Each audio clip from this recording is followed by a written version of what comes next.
नमस्कार दोस्तों, एक बार फिर से मैं आपका अपने YouTube चैनल पर हार्दिक स्वागत करता हूं।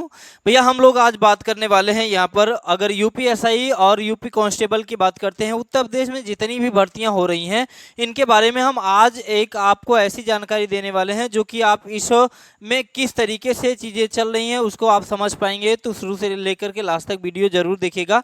ये 4 से 5 मिनट की वीडियो होगी जिसमें सारी जानकारी हम आपको देने वाले हैं। तो भैया अगर बात करेंगे तो 2023, 24, 25 के अंतर्गत यहाँ पे यूपीएसआई की वैकेंसी अब 2025 चल रहा है। आपको पता है कि कब से यूपीएसआई की वैकेंसी नहीं आई है। इन्होंने यहाँ पर बोल रखा है, कईयों बार यहाँ पे पेपर में न्यूज में दिया गया कि भाई अब कांस्टेबल से पहले यूपीएसआई की भर्ती हम देने वाले हैं। यूपीएसआई पे लगभग 4500 प्लस पोस्टों पर हम वैकेंसी निकालने वाले हैं। पहले यूपी को एसआई कराएंगे, उसके बाद यूपी कांस्टेबल कराएंगे। अरे भैया केवल पेपर में देने से कुछ नहीं होता है, रियल में करने की आवश्यकता है। भाई यहाँ पर जितने भी अधिकारी लोग हैं, जो भी लोग हैं भर्ती बोर्ड में, जितने भी लोग बैठे हैं, सब लोग सरकार की खाते हैं, सब लोग यहाँ पे पेमेंट लेते हैं, लेकिन अपना सही तरीके से काम नहीं करते हैं।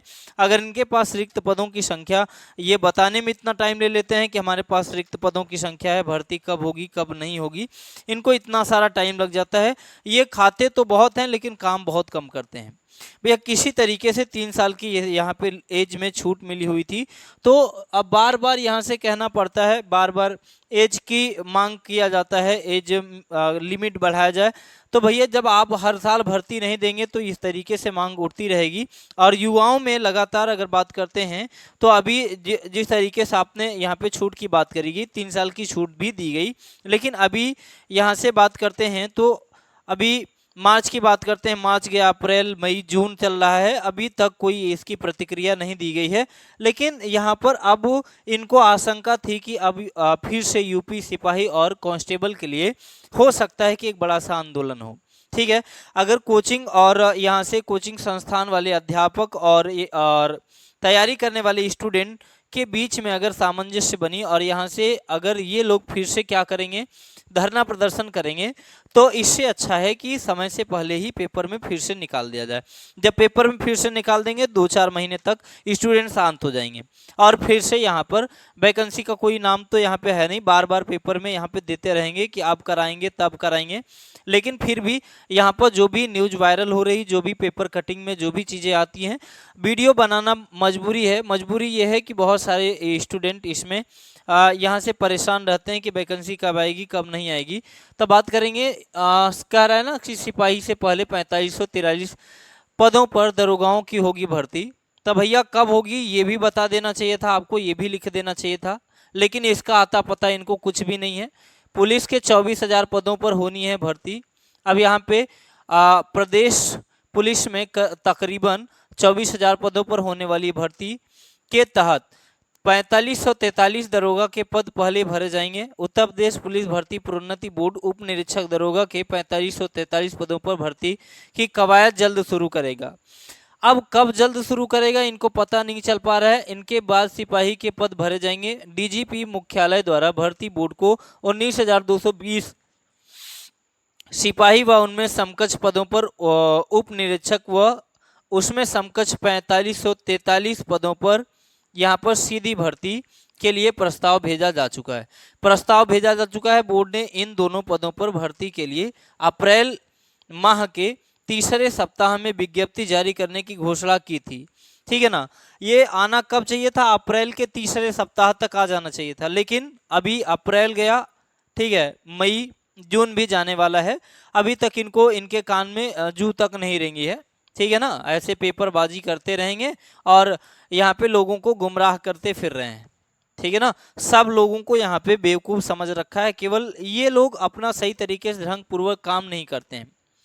और यहाँ पर कहीं ना कहीं एक बार सब लोग एकजुट होकर के लखनऊ में एक बार सब लोग धरना प्रदर्शन करें, एक बार सब लोग कम से कम जितनी अधिक से अधिक संख्या, अगर 20 से 25 हज़ार स्टूडेंट भी आ गए ना तो हर साल इनको भर्ती देना पड़ेगा और टाइम से देना पड़ेगा। जैसे कि एसएससी अपना टाइम निर्धारित कर देता है, एसएससी का कैलेंडर निर्धारित है, इसी तरीके से इनको भी कैलेंडर निर्धारित करना पड़ेगा।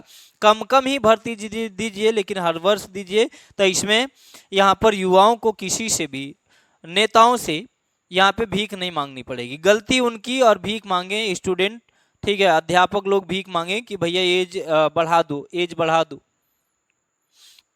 इस तरीके से भारी पैमाने पर यहाँ पर चीजें चल रही हैं। तो इनको आप लोग देखिए, यहाँ पे दिया ना 3 वर्षों का, यहाँ पे 3 साल की छूट देने का प्रस्ताव बीते दिन मंजूर कर लिया गया है। ठीक है, तो बीते दिन मंजूर कर लिया गया, तो 2.5 महीने तो आपने निकाल दिया ना, 2.5 महीने तो निकाल दिए हैं। भर्तियों का रास्ता साफ हो चुका है, साफ तो हो चुका है, लेकिन देंगे कब? अभी तो भर्ती का रास्ता साफ कर दिया या एकदम से साफ कर दी, ये तो बता दीजिए ना। ये सारी चीजें होनी चाहिए। यहाँ पर किसी को कुछ अगर कहा जाए तो अभी बहुत सारे स्टूडेंट, कुछ ऐसे स्टूडेंट होंगे जो मुझे भी भला बुरा कर सकते हैं, ठीक है ना, उन्हें अच्छा नहीं लगेगा, क्योंकि उनको लगता है कि यहाँ पे चीजें जो है, ठीक है ना। तो अभी भैया जब तक आप साथ नहीं रहेंगे ना, जब तक आप कदम नहीं उठाएंगे, तब तक कुछ नहीं होने वाला है। तो ऐसे ही झेलते रहें, यूपी कांस्टेबल अब आएगा तब आएगा, लगे रहिए। आपका यहाँ पर दिमाग भी टूट जाता है तैयारी करते करते, कैसे करेंगे। बहुत सारा ऐसा लोग होगा कि कहेगा कि भैया भर्ती अभी नहीं आएगी, बाद में आए तो ज़्यादा बेटर होगा। हर तरह के लोग यहाँ पे हैं भैया, सबको समझा पाना बहुत मुश्किल होता है। तो इसी के साथ हम ज़्यादा कुछ नहीं करने वाले हैं, लेकिन यहाँ पर आप मान के चलिए कि आप अपनी तैयारी करते रहिए। अगर यूपीएसआई और कांस्टेबल की तैयारी कर रहे हैं तो तैयारी में लगे रहिए, लेकिन इसकी भी तैयारी करनी चाहिए कि इनसे बार बार ये झंझट खत्म करो यार, झंझट बार बार खत्म करो इनकी। ये इनकी कहानी लगी हुई है कि ये ऐसे करेंगे वैसे करेंगे, लेकिन एक बार सभी लोग एकजुट होइए, एक बार सभी लोग एकजुट होइए, एकजुट होकर के यहाँ पर इनको इस तरीके से कहा जाए कि भैया आप हर साल के लिए, हर साल वैकेंसी लेके आइए, हर साल वैकेंसी आप दीजिए, ठीक है। तो इसी